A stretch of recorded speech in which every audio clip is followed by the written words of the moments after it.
So Tricia, you work with a wide range of youth. What would you say to a kid that's just struggling? Yeah. Surprising enough, there's a lot of students that we get to interact with and love and care for who do struggle. And I'm thinking about a story we talked about a little bit ago, but there was a student who came to our house often in the middle of her school week or school day and would just need to rest. She had a lot of turmoil at her home. She had parents that were bickering and arguing and probably had some sort of addiction running in the house. There was a lot of drama and she just needed a safe place to be, and my home was that for her. And I love that. I would make her a cup of tea.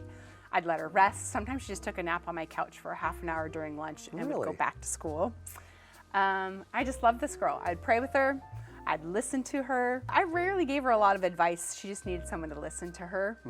And I talked her into coming to summer camp with me that summer. So I spent, I would say, 6 or 7 months of the school year just loving her well, or as well as I could. Took her to summer camp and she had a life-changing experience there. It was very hard for her. Young Life does summer camp in excellence. So she showed up to camp with a bed that was made with... So she's in the Ritz-Carlton of camping. Of summer here. camping. Yes, okay. This is not like a cabin with dirt and people serving her. Sleeping bags. Wow. Yes.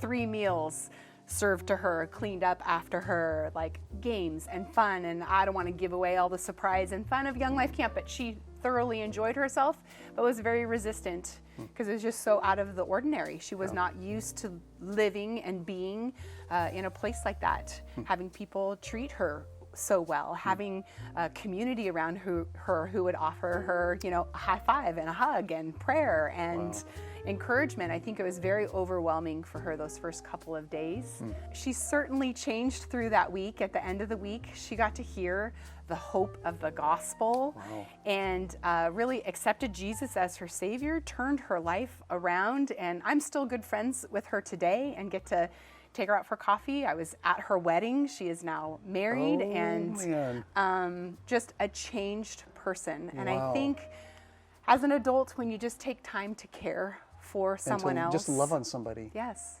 And it does not have to be this hard program that we're doing, nothing systematic. Like, make her a cup of tea and listen to her and give her a hug and let her take a nap on my couch. I didn't think that that was so unique, but I'm learning that's what we need. We need people who are willing to love well in all circumstances and reach out to these students.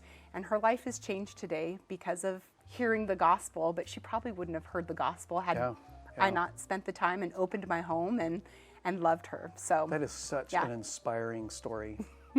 I thank you for sharing that. It doesn't seem that big of a deal, but yes. That's awesome. Yeah.